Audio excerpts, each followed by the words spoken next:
Eu sempre digo, se aprender idiomas fosse questão de talento, essa história não deveria existir.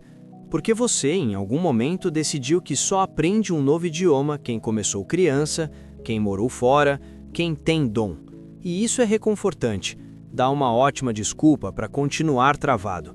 Agora imagina uma mulher adulta, sem internet, sem aplicativos, sem professor nativo no YouTube, aprendendo mais idiomas do que você já tentou começar. Não porque ela era especial, mas porque ela entendeu algo que quase ninguém entende sobre como o cérebro realmente aprende. E quando você entende isso, estudar do jeito que todo mundo estuda simplesmente deixa de fazer sentido. Vamos ser honestos por um segundo. Você vive cercado de recursos. Aplicativo que vibra, vídeo que promete fluência, curso que jura que agora vai. Mesmo assim, você estuda e na hora de usar o idioma, dá branco. A sensação é sempre a mesma. Eu já vi isso antes, mas não consigo acessar. E aí vem a culpa. Ou pior, a ideia de que talvez você não seja feito para isso. Só que o problema não é falta de esforço, é excesso de conforto. O seu cérebro não foi feito para aprender quando tudo é fácil, previsível e sem risco. Ele aprende quando existe tensão, desafio e propósito real. E é exatamente aí que essa história começa a ficar incômoda. Porque muito antes de apps, métodos milagrosos e gurus do aprendizado, alguém já estava usando o cérebro do jeito certo. Antes de virar referência, antes de virar exemplo, ela era só uma pessoa comum. O nome dela é Keito Lomb, húngara, tradutora. E não, ela não cresceu falando 5 idiomas em casa. Ela não era criança prodígio, não estudou em escola internacional, não teve intercâmbio pago em moeda forte. Quando ela começou a aprender idiomas de verdade, ela já era adulta, sem internet, sem aplicativo, sem alguém dizendo exatamente o que fazer em cada passo. O que ela tinha era tempo limitado, livros difíceis demais e um cérebro humano funcionando do jeito que sempre funcionou. Ela não buscava fluência rápida, ela buscava entender. Não queria se virar, queria acessar conhecimento que não existia na língua dela. E talvez o detalhe mais importante, ela não estava tentando aprender idiomas, ela estava tentando usar idiomas. E é aí que essa história deixa de ser inspiradora e começa a ser perigosa para quase tudo que te ensinaram até hoje. O primeiro erro que ela não cometeu. A primeira coisa que Keito Lomb não fez foi tentar falar cedo demais. Ela não começou repetindo frases prontas, não ficou treinando diálogo artificial, não tentou destravar a fala na marra. Ela começou lendo, e não lendo material fácil. Ela lia livros acima do nível dela, textos que cansavam, textos que exigiam esforço real. Enquanto hoje te dizem que tudo precisa ser confortável, ela fazia o oposto, porque o cérebro não grava o que passa liso, ele grava o que exige energia. Cada frase difícil forçava o cérebro dela a criar conexões novas, não por repetição mecânica, mas por necessidade.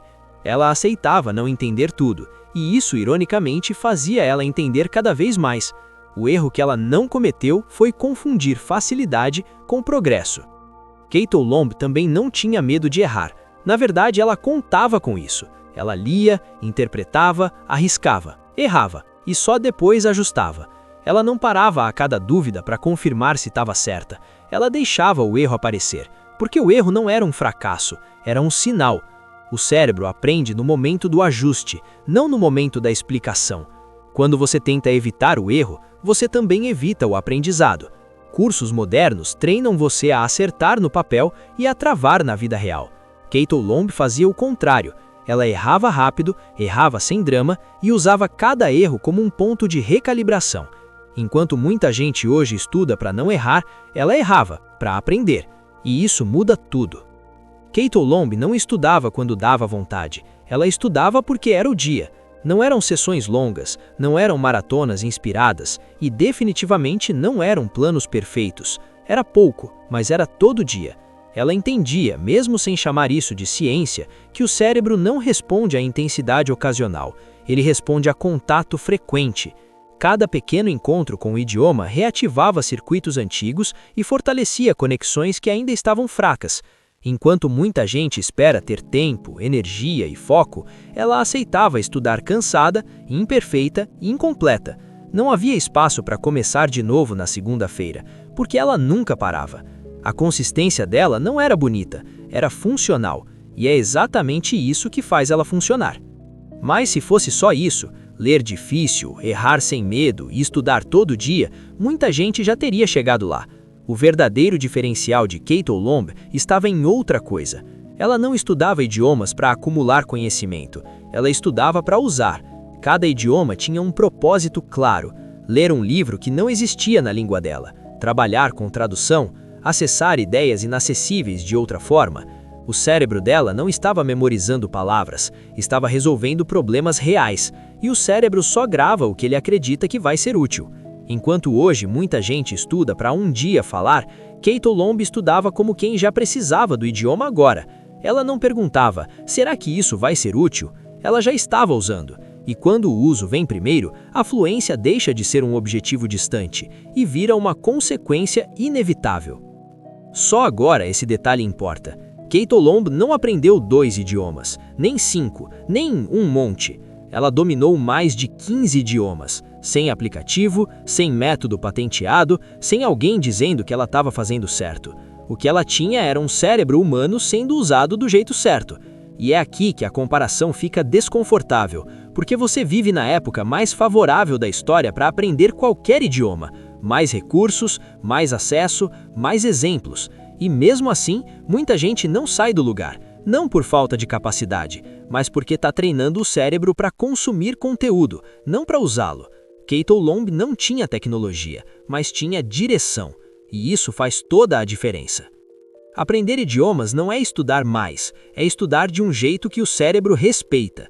Quando você entende isso, repetir listas, acumular cursos e esperar se sentir pronto passa a parecer estranho.